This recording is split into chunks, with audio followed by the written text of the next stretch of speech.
हर हर महादेव, हर घर महादेव। प्रिय भक्तों, जेठ की जो अमावस्या है इस बार बहुत सारे असमंजस की स्थिति लेकर आई है। जेठ मास की जो अमावस्या है वो बहुत महत्वपूर्ण होती है। कारण ये है कि इसी दिन वट सावित्री व्रत भी रखा जाता है और यही वो दिन है जिस दिन शनिदेव का जन्म हुआ था। तो शनिदेव की जन्म तिथि भी ज्येष्ठ मास की अमावस्या है। तो इस जो अमावस्या है उसको लेकर संशय ये है कि 16 को है या 17 को, सच्चाई क्या है, करना कब चाहिए, पुराण क्या कहते हैं, ज्योतिष शास्त्र के नियम क्या कहते हैं, इसके अनुसार आपको यह जानकारी प्रदान की जाएगी इस वीडियो में कि असल में अमावस्या कब है। आपके सामने रखा जाएगा कि देखो पुराण क्या कह रहे हैं, पुराण में इसके विषय में क्या है वृतांत, ज्योतिष गणना है, उसमें क्या नियम है किसी भी तिथि के निर्धारण के, वह सब आपको बताया जाएगा और उसके अनुसार फिर आपको बताया जाएगा कि असल में आपको अमावस्या करनी कब चाहिए। वट सावित्री व्रत है तो वो कब करना चाहिए, या शनि देव की जो जयंती आप मना रहे हैं या शनि जन्म दिवस जो आप मना रहे हैं वो आपको कब मनाना चाहिए, इस विषय में आपको संपूर्ण शास्त्रीय जानकारी प्रदान की जाएगी। इस अमावस्या पर आपको क्या करना चाहिए और क्या नहीं करना चाहिए। जो शनिदेव को प्रसन्न करना चाहते हैं उन्हें क्या करना चाहिए। पितरों का जो तर्पण है, दान पुण्य के जो कार्य हैं, उसमें कैसे पितृ पूजा करनी चाहिए, क्योंकि जेठ की अमावस्या की महिमा बहुत अधिक है। इस दिन किया जाने वाला पितृकर्म आपके पितरों को तृप्त करता है। इसीलिए इस स्थिति पर विशेष रूप से पितरों का तर्पण और उनके लिए पूजन और दान पुण्य का विधान बताया गया है। तो संपूर्ण शास्त्रीय जानकारियां प्राप्त करेंगे। आपसे निवेदन है कि जानकारी आरंभ करें उससे पहले कृपया वीडियो को एक बार लाइक अवश्य कर दीजिएगा और मनोकामना पूर्ति के लिए शनिदेव की कृपा प्राप्त करने के लिए कमेंट बॉक्स में अवश्य लिखिएगा जय शनिदेव। शनिदेव जो है कर्म फल दाता है, जैसे कर्म करेंगे वैसा फल वो देते हैं। सही पंचांग और ज्योतिष की गणना से आपको बताते हैं कि कौन सा व्रत कब है, कौन सी तिथि कब है, कब से कब तक रहेगी, क्या शुभ मुहूर्त होगा और कैसे चाहिए, क्या विधि है, क्या नियम है, ये आपको हम शास्त्रों में जो वर्णन आता है, पुराणों में जो वर्णन आता है वहां से बताते हैं। तो सभी व्रत त्योहारों के संपूर्ण शास्त्रीय जानकारी प्राप्त करते रहना चाहते हैं तो कृपया चैनल को अवश्य ही सब्सक्राइब कर लीजिएगा। प्रिय भक्तों, ज्येष्ठ मास की जो अमावस्या है ना, इस पर शनिदेव का जन्म होता है। तो इसकी गणना कैसे होगी, क्या होगी, ये हम आपको बताएंगे। पहले हम जानते हैं कि अगर आप शनिदेव की उपासना करना चाहते हैं, शनिदेव को प्रसन्न करना चाहते हैं, तो ये अमावस्या किस प्रकार से आपके लिए सर्वोत्तम और सबसे उत्तम साधन है। क्यों? क्योंकि शनिदेव को प्रसन्न करने के लिए उनके जन्म से उत्तम अवसर कुछ नहीं हो सकता। तो इसको क्या करना चाहिए ये बताते हैं, फिर बताते हैं पितरों के निमित्त तर्पण कैसे करना है, और फिर आपको संपूर्ण शास्त्रीय जानकारी के अनुसार उसकी गणना समझाएंगे और फिर बताएंगे आपको कि क्या क्या चीजें आपको किस समय करनी है और कैसे करनी है। प्रिय भक्तों, शनिदेव का जो जन्मदिन है, अमावस्या के दिन आपको सूर्योदय से पहले उठना चाहिए। कुछ ऐसे कर्म है जो आपको अवश्य इस दिन करने चाहिए। शनिदेव के निमित्त अगर आपकी कुंडली में शनिदेव किसी सही स्थान पर नहीं है, आप चाहते कि साढ़े साती के कुप्र प्रभाव से बचे, ढह के कुप्र प्रभाव से बचे, शनिदेव प्रसन्न रखे जिससे कि वो अपनी दृष्टि को शुभ रखे और आपके ऊपर सदा कृपा उनकी बनी रहे। इस अमावस्या के दिन आप सूर्योदय से पहले उठ जाइएगा। उठने के बाद स्नान आदि करके स्वच्छ वस्त्र धारण करके आप सूर्यदेव को जल दीजिएगा। सूर्यदेव को जल देने के अतिरिक्त बाकी जो आप जल देते हैं, पीपल को जल देते हैं, पीपल को जल दीजिएगा। आज के दिन पितरों का तर्पण अवश्य कीजिएगा। और शनि की पूजा की अगर हम बात करें तो शनिदेव को 2 प्रकार के कार्य हैं जो आपको करने हैं। सबसे पहला, आप इस दिन व्रत कर सकते हैं शनिदेव का। शनिदेव का व्रत करने के लिए जब आप सो के उठेंगे, उठने के बाद जब आप पूजन करेंगे तो सबसे पहले व्रत का संकल्प कीजिएगा। व्रत का संकल्प कैसे करेंगे? सीधे हाथ में जल लीजिएगा। जल लेकर 1 रुपए का सिक्का दक्षिणा के रूप में कम से कम रखिएगा। 3 बार बोलिएगा ओम श्री विष्णु, ओम श्री विष्णु, ओम श्री विष्णु। अपना नाम, अपना गोत्र, जिस स्थान पर बैठकर आप संकल्प कर रहे हैं ना, वहां का मकान नंबर, क्षेत्र का नाम, शहर का नाम, ज्येष्ठ मास, अमावस्या, आम, पुण्यतिथि, आयु, आरोग्यता, प्राप्त अर्थाय शनि शुभ दृष्टि प्राप्त अर्थाय कुंडली अंतर्गत, शनि दोष निवारण अर्थाय श्री शनिदेव प्रसन्नाथाय, शनि जन्म दिवस उपलक्ष्य, शनि अमावस्या, व्रत पूजनम संकल्पम शंकर श्री विष्णु, और वह संकल्प आप शनिदेव के चरणों में अर्पित कर दीजिएगा। का ये संकल्प आपने अवश्य करना है। व्रत करने का किस उद्देश्य की पूर्ति के लिए कर रहे हैं ये भी हमने इसमें बोला, क्योंकि संकल्प के बिना कोई भी पूजा पाठ और व्रत जो है वह अधूरा होता है। अब आपने करना क्या है कि शनिदेव को इस दिन आप तेल अवश्य अर्पित कीजिएगा। आपको तेल से अवश्य नहलाना है। शनिदेव को तेल अवश्य अर्पित करना है। 1 कटोरी तेल आपने चढ़ाना है। अब कटोरी होनी चाहिए, देखिए ये जो पात्र होगा ना, ये तांबे का ना हो, इसका ध्यान रखिएगा। उत्तम रहेगा कि आप यह पात्र लीजिए स्टील का, क्योंकि स्टील जो है वो लोहे से बना होता है। स्टील और लोहा दोनों एक ही चीज है, इसीलिए हम पूजा में इसको प्रयोग नहीं करते। परंतु लोहा क्योंकि शनिदेव से संबंधित एक धातु है, इसीलिए शनिदेव की पूजा में आपको इसका प्रयोग करना चाहिए। आप स्टील की कटोरी लीजिएगा, उसमें तेल भरिएगा और उससे शनिदेव को नहलाइएगा। वो जो तेल वो शनिदेव को संबंधित में नहला रहा है, देव को अर्पित कीजिएगा। बात आती है कब कर सकते हैं। आप ये पूरा दिन में कभी भी कर सकते हैं, सुबह से लेकर रात्रि काल तक आप कर सकते हैं। शनिदेव की पूजा के लिए इसमें कोई दोष नहीं होता, कोई इसमें विघ्न बाधा नहीं होती, उत्तम ही उत्तम रहता है। एक तो ये कीजिएगा, जो सुबह आप स्नान करेंगे ना, उस दिन स्नान करते समय जो जल प्रयोग करेंगे उस जल में काले तिल अवश्य डालिएगा। पहले बाल्टी को धो लीजिएगा अच्छे से, फिर उसमें थोड़ा सा गंगा जल भरिएगा। गंगा जल के बाद काले तिल डालिएगा और काले तिल युक्त जल से आप स्नान कीजिएगा। इस आने वाली अमावस्या की बात कर रहे हैं। हम जिस दिन शनिदेव का जन्मदिन भी है, इसे शनिश्चरी अमावस्या, शनि अमावस्या भी कहते हैं। इसका कारण ये नहीं कि शनिवार को होती है, नहीं, इसका कारण है इस दिन शनिदेव का जन्म हुआ था, तो आपने काले तिल युक्त जल से स्नान करना है। एक कर्म शनिदेव को तेल अवश्य अर्पित करना है, दूसरा कर्म और शनिदेव को दिया अवश्य है। तेल का दिया, तेल का दिया आपने जलाना है। 7 बार कम से कम उनकी आरती उतारनी है, 7 बार या 11 बार। और ये जो तेल का दिया है, बहुत सारे सवाल करते हैं लोग, पंडित जी गोल बाती वाला कि लंबी बाती वाला, कैसी बाती होनी चाहिए, कैसा दिया होना चाहिए? देखो जी, अगर सच्चाई जानना चाहते हैं ना, तो पुराणों में कहीं भी बाती के बारे में वर्णन आता ही नहीं है कि गोल बाती वाला कि लंबी बाती वाला। जैसी जिसकी श्रद्धा, जिससे जैसी बाती बन पड़े वैसा आप बना, पर श्रद्धा के साथ, भाव के साथ शनिदेव के सामने तेल का दिया अवश्य जलाना है। पीपल पर जल अवश्य अर्पित करना है, पीपल पर जल अवश्य अर्पित करना है। यह कर्म है जो आपको इस शनि जन्म दिवस पर शनिदेव के निमित्त आपको करने हैं। जब आप ये पूजन कर रहे होंगे ना, जब आप ये पूजन कर रहे होंगे, तो शनिदेव से प्रार्थना कीजिएगा हाथ जोड़कर कि हे शनिदेव महाराज, आप सदा शुभ दृष्टि रखें, कभी भी आपकी कुदृष्टि हम पर ना पड़े और सदा आप हमसे प्रसन्न रहें। यदि कभी जाने अनजाने में हमसे कोई गलती हो जाए, कोई त्रुटि हो जाए, कोई भूल हो जाए, तो हे शनिदेव महाराज आप उसे क्षमा कर दीजिएगा। आप शनि चालीसा का पाठ कर सकते हैं, शनि स्त्रोत का जाप कर सकते हैं। शनि शास्त्र नाम आपको अवश्य ही इस दिन सुनना चाहिए। शनि शास्त्राम बहुत ही उत्तम होता है, हल बहुत ही उत्तम है, उससे शनिदेव अवश्य प्रसन्न होते हैं, तो आप उनका श्रवण कीजिएगा। इस प्रकार से ये जो कर्म है, ये आपने शनिदेव के निमित्त करने हैं, इससे लाभ होगा। आपकी कुंडली में यदि शनिदेव सही स्थान पर नहीं होंगे, आपको नुकसान पहुंचा रहे होंगे, तो वह प्रसन्न होंगे और आपको नुकसान नहीं पहुंचाएंगे। आपको किसी प्रकार की हानि, किसी प्रकार की क्षति नहीं होगी। अगर की कुदृष्टि आप पर होने वाली होगी तो वह बदल जाएगी, क्योंकि शनिदेव की कृपा पाना आसान काम नहीं है। इसीलिए आपको इस दिन यह कर्म अवश्य करने चाहिए। अन्य तिथि पर शनिदेव प्रसन्न हो या ना हो, लेकिन इस तिथि पर अवश्य ही प्रसन्न होते हैं। एक सवाल और आता है, बहुत सारे लोग कहते हैं पंडित जी शनिदेव के सामने नहीं जाना चाहिए, अन्यथा क्योंकि उनकी दृष्टि जिस पर भी पड़ी उसका बेड़ा गर्क हो जाता है। ऐसा कहा जाता है कि उनकी जो दृष्टि है उससे सदा आपको बचना चाहिए। तो क्या करें? बैठकर पूजन करें। कैसे चढ़ाएं? जो हम तेल चढ़ाएं, पानी चढ़ाएं, जल चढ़ाएं, वो कैसे चढ़ाएं? प्रिय बंधुओं, शनिदेव की कुदृष्टि पड़ती है, जिस पर पड़ती है उसका बुरा ही बुरा होता है। लेकिन जब आप पूजन कर रहे होते हैं, है ना, किसी भी देवता का जब पूजन कर रहे होते हैं, उस समय वो कुदृष्टि आपके ऊपर प्रभाव नहीं डालती। इसीलिए जब आप पूजन करें तो निसंकोच होकर आप उनके सामने जाइए। उनके सामने से ही जो पूजन की सामग्री है उसको अर्पित कीजिए और विधान से पूजन कीजिए। इतना भय मोह में मत, इतना संशय पैदा ना कीजिए अपने अंदर। कुदृष्टि का अपना स्थान है, लेकिन जब आप पूजन कर रहे होते हैं किसी देवता का, तो कोई भी कुदृष्टि उस समय नहीं होती है। देव उस समय प्रसन्न अवस्था में ही होते हैं। यह कार्य है जो आपको शनिदेव के निमित्त करने हैं। अब बात आती है पितरों के कर्म की, कि पितरों के निमित्त कर्म जो है वो कैसे होंगे और पितरों को क्या अर्पित करना चाहिए, तर्पण कैसे करना चाहिए। प्रिय बंधुओं, पितरों के निमित्त जो कर्म किए जाते हैं उनमें बहुत ही महत्वपूर्ण कर्म होता है।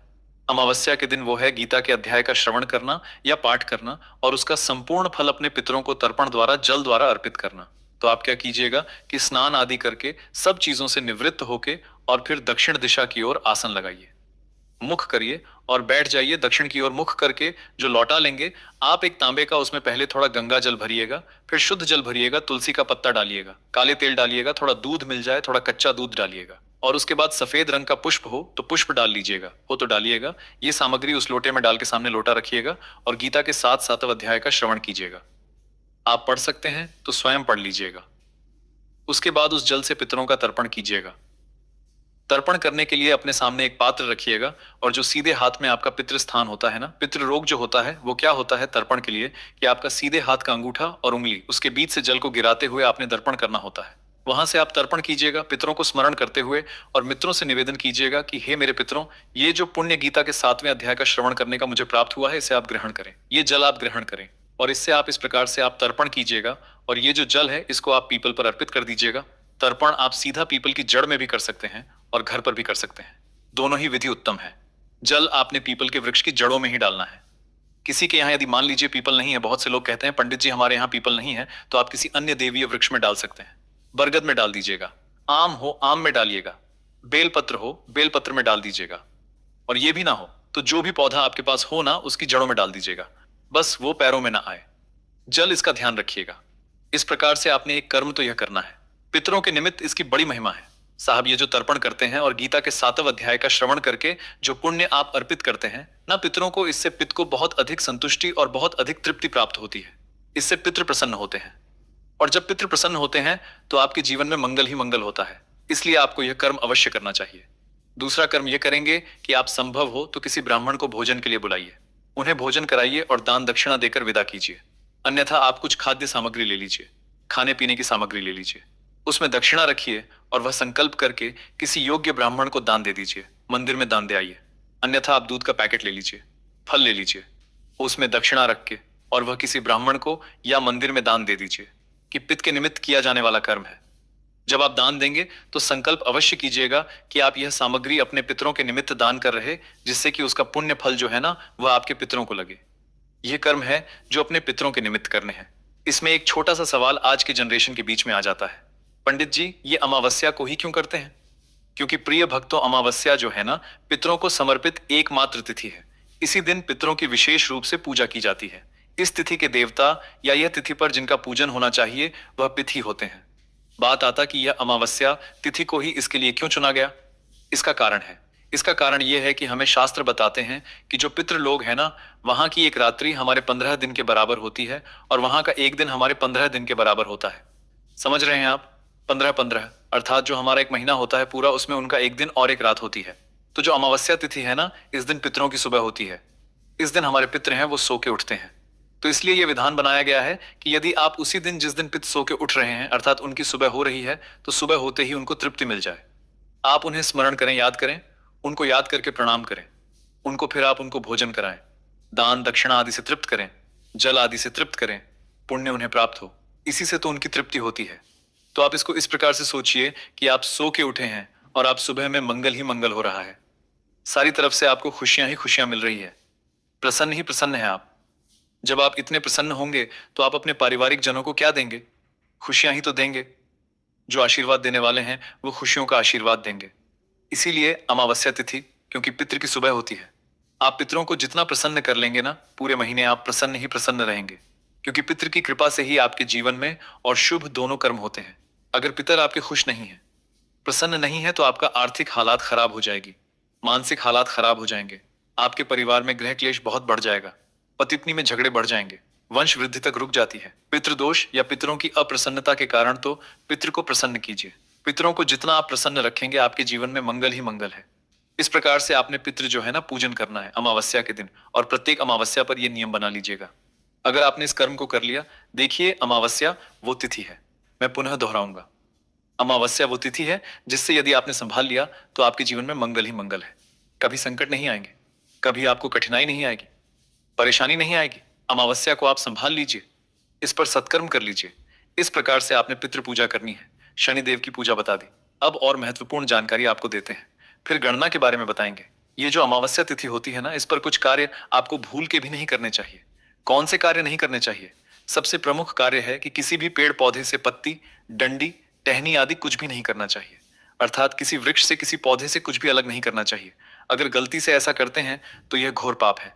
प्रकार से समझिए कि यदि आपने गलती से किसी पौधे को इस प्रकार से हानि पहुंचाई तो आपको बहुत बड़ा पाप लगता है, कठोर पाप लगता है, बहुत कठोर पाप के भागीदार बनते हैं। तो यह कर्म भूल से भी नहीं करना, किसी को भी छूना नहीं, पेड़ पौधे को उसको नुकसान नहीं पहुंचाना। एक बात। दूसरा, आपने इस दिन किसी का अन्न नहीं खाना है, किसी का अन्न नहीं खाना है। ध्यान रखिएगा, भंडारे जो अगर हो रहे होते हैं ना, भंडारा भी इस दिन नहीं खाना चाहिए। आप दिन किसी का अन्न खाएंगे तो आपका पूरे एक महीने का जो पुण्य कर्म है वह उस व्यक्ति को चला जाएगा जिसका आपने अन्न खाया है। इसीलिए तो इस दिन ब्राह्मण भोजन कहा जाता है, क्योंकि जब ब्राह्मण आपके घर आएंगे, भोजन करेंगे, तो उनका एक महीने का जो पुण्य है वह आपको प्राप्त होगा, आपके पितरों को प्राप्त होगा। किस लिए कहा जाता है कि इस दिन ब्राह्मण भोजन कराइए, ब्राह्मणों को बुलाइए, दान दक्षिणा दीजिए, अन्न का दान दीजिए। ब्राह्मण को अन्न जितना खिलाएंगे उतना कल्याण है, क्योंकि यह माना जाता है कि ब्राह्मण ही है जो सत्कर्म करता है, पुण्य कर्म करता है। और जब आप अमावस्या को उन्हें अन्न दान करते हैं, खिलाते हैं, तो उनका जो पुण्य है ना वो पूरे एक महीने का आप प्राप्त कर लेते हैं। ये शास्त्रीय विधान है। ये ऐसा नहीं कि मैं कोई मनगढ़ंत बात बोल रहा हूं, अपने मन से बोल रहा हूं।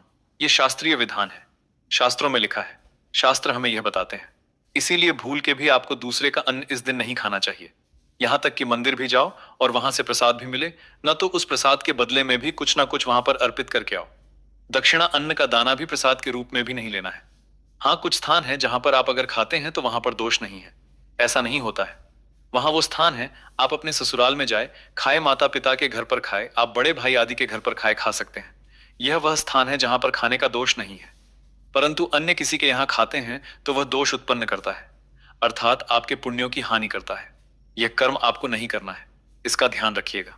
बताते हैं हम इस बिंदु पर कि अमावस्या करनी किस दिन चाहिए, कब मनाई जानी चाहिए, उत्तम क्या रहेगा, शास्त्रों की गणना क्या है, वट सावित्री व्रत कब करना है, या शनिदेव का जो पूजन है, या शनिदेव की जो जयंती है, जन्म दिवस है, वह कब मनाना चाहिए। तो आइए जानते हैं कि पंचांग क्या कह रहे हैं। देखिए, पंचांग कहते हैं, मेरे सामने राजधानी पंचांग है। इसके अतिरिक्त निर्णय सागर भी है मेरे सामने, देवी दयालु भी है मेरे सामने। तो जो अमावस्या तिथि की शुरुआत है ना साहब, अमावस्या तिथि जो है पंचांगों ने अलग अलग समय पर लगाई है। अधिकतर पंचांग जो है वह कह रहे हैं कि अमावस्या तिथि आरंभ हो रही है 16 तारीख को आरंभ सुबह को 5 बज के और 11 पर, तो 5-1 पर अमावस्या आरंभ हो रही है 16 को, और 17 को यह समाप्त हो रही है रात्रि को 1:30 पर। यही जानकारी है इंटरनेट पर, अगर आप देखेंगे तो वहां पर भी समय यही आ रहा होगा। अब जो अमावस्या तिथि की गणना है ना, वो इस प्रकार से आती है कि जिस दिन अमावस्या तिथि के मुख से हो, उदया तिथिमान आपने हमेशा सुना होगा, उदया तिथिमान को ध्यान में रख के ही अमावस्या निर्धारित होती है। शनिश्चरी अमावस्या, शनि अमावस्या भी कहते हैं। उदया तिथि मान के कब है अमावस्या, 16 तारीख को सूर्य के मुख से अमावस्या है। दूसरी बात आती है शनिदेव का जन्म किस दिन मनाया जाए। शनिदेव का जन्म जो है ना, वो अमावस्या तिथि ज्येष्ठ मास की अमावस्या तिथि की रात्रि को हुआ था। इसीलिए जो भी भक्तगण शनिदेव का जन्म रात्रि को शनि पूजन करना चाहते हैं, करते हैं, वो सभी इस कर्म को 16 को करेंगे, क्योंकि 16 के रात्रि को ही अमावस्या है। 17 को नहीं है, तो पितृ कर्म, दान आदि जो भी कर्म है वो आप 16 को ही करेंगे, यही श्रेष्ठ रहेगा। आती है बात वट सावित्री व्रत कब करना चाहिए। देखिए, वट सावित्री व्रत जो है दोपहर को किया जाता है। पूजन और कुछ जो है वो कहते हैं जी सुबह सुबह पूजन किया जाता है। वट सावित्री व्रत जो है ना, वो 16 तारीख को कीजिएगा। वट सावित्री व्रत का पूजन सुबह के समय होता है, सूर्योदय के बाद ही और सूर्योदय के साथ ही होता है। तो आपके यहाँ यदि सुबह सुबह की प्रथा है पूजन की, तो 16 को कीजिएगा, और दोपहर की अगर प्रथा है आपके यहाँ वट सावित्री पूजन की, तो आप कर सकते हैं। तो प्रिय भक्तों, आपको ये पावन वीडियो कैसा लगा हमें कमेंट में जरूर बताएं। अगर आप महादेव के सच्चे भक्त हैं, अगर आपके हृदय में भोलेनाथ के प्रति अटूट श्रद्धा और प्रेम है, अगर आप चाहते हैं कि महादेव की कृपा आपके जीवन में सदा बनी रहे, आपके घर में सुख, शांति और समृद्धि का वास हो, और आप सच्चे मन से महादेव को प्रसन्न करना चाहते हैं, तो अभी इसी क्षण वीडियो को लाइक करें, हमारे YouTube चैनल को सब्सक्राइब करें, और कमेंट बॉक्स में पूरे विश्वास और भक्ति के साथ लिखें। हर हर महादेव। धन्यवाद।